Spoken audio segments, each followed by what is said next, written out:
बीमारी में कर्ज नहीं होगा, उसकी जमीन गिरवी नहीं होगी। ये बात भी मैं कहना चाहूंगा। मैं कोई भेदभाव नहीं करूंगा। उत्तर प्रदेश में जितनी सरकारें बनी सबने भेदभाव किया, लेकिन प्रमोद लोधी के हाथ में सत्ता की चाबी आएगी तब कोई भेदभाव नहीं होगा। मैं तो साफ साफ कहना चाहूंगा कि जिसकी जितनी संख्या भारी उसकी उतनी हिस्सेदारी। संख्या के आधार पे सबको हिस्सेदारी मिलेगी और हमारी लड़ाई हिस्सेदारी की लड़ाई है। जो समाज वंचित हैं, जो समाज शोषित हैं, जो समाज उपेक्षित हैं, उन सभी समाजों को उनकी संख्या के आधार पर उनको हिस्सेदारी मिलेगी। ये हमारा संविधान कहता है, यही बाबा साहब कहते हैं। ये बात बताने आया हूं। सम्मानित साथियों, एक बात बताइए आप, इन चतुर चालाक लोगों ने देश में विभाजन कर दिया, जातियों में बांट दिया। एक बात बताइए, यहाँ पर लालदास गौतम जी बैठे हैं और हमारे मंच पर हमारी पार्टी के अध्यक्ष भाई राहुल धोबी साहब बैठे हैं। राहुल धोबी का खून अलग निकाल लिया जाए और लालदास गौतम का खून अलग निकाल लिया जाए और प्रमोद लोधी का खून अलग निकाल लिया जाए और अगले आदमी से कहा जाए, बताओ किसका खून में पहचान पाएगा कोई? क्या? अच्छा, ऐसे समझो हमारी बात को।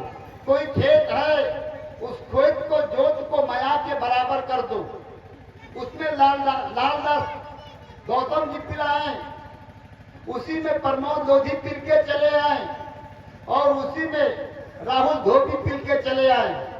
कोई बता देगा किसके पैर हैं? कोई बता पाएगा? लेकिन उसी खेत में एक भैंस को भेज दो, एक बकरी को भेज दो, एक घोड़ा को भेज दो, जान जाएंगे? जान जाएंगे ना। यानी कि मनुष्य की कोई जाति नहीं होती। लेकिन इन चालाक लोगों ने अपना काम किया। इन चालाक लोगों ने सदैव मराई खाई। जब इस देश में तुर्कों का राज था तब इन चालाक लोगों ने ही पूरा मजा लिया। जब इस देश में ब्रिटिश शासन आया तब इन चतुर लोगों ने फायदा लिया। वह आजादी आज मिली है, इस देश में फायदा चतुर लोग ही ले रहे हैं।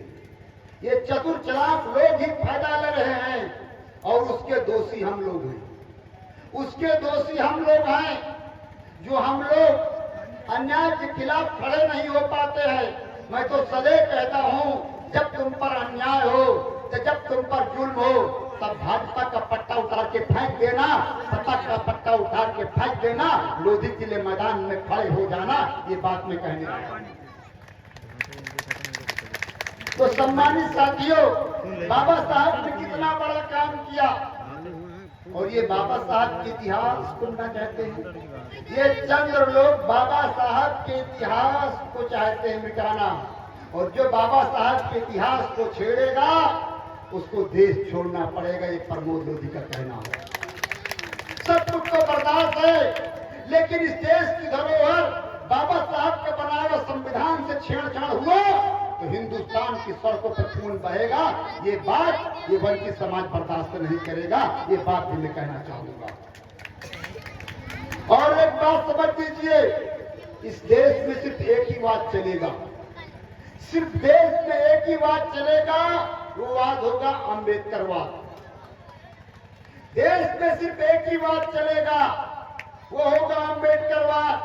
और अंबेडकरवाद कहता है कि सभी समाजों को पढ़ने का अधिकार है। अंबेडकरवाद कहता है कि सभी जातियों को नौकरी करने का अधिकार है। और अंबेडकरवाद कहता है कि सभी को जीने रहने का अधिकार इस देश में है। लेकिन ये 15% के लोग नहीं मान रहे, और सबसे अधिक गुलामी 15% कोई करता है तो हमारे समाज के लोग करते हैं। सबसे अधिक गुलामी 15% की कोई करता है तो हमारे समुदाय के लोग करते हैं। बाबा साहब का समाज समझदार हो रहा है, उसने पांव छूना बंद कर दिया है, उसने इतिहास पढ़ना शुरू कर दिया है, उसने संविधान पढ़ना शुरू कर दिया। लेकिन प्रमोद लोधी का समाज आज भी फंसा हुआ है पाखंड में। प्रमोद लोधी का समाज आज भी पाखंड में फंसा हुआ है।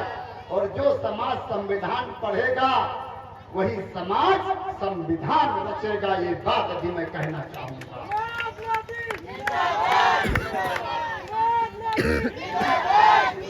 और सभी लोगों से मैं निवेदन कर रहा हूं, जितने लोग यहाँ बैठे हैं, सब लोग यहाँ से जाने के बाद शाम को अपने घरों में बाबा साहब के नाम से एक दीपक जला देना। क्या दीपक कितने जलाएंगे भाई यहाँ जरा से?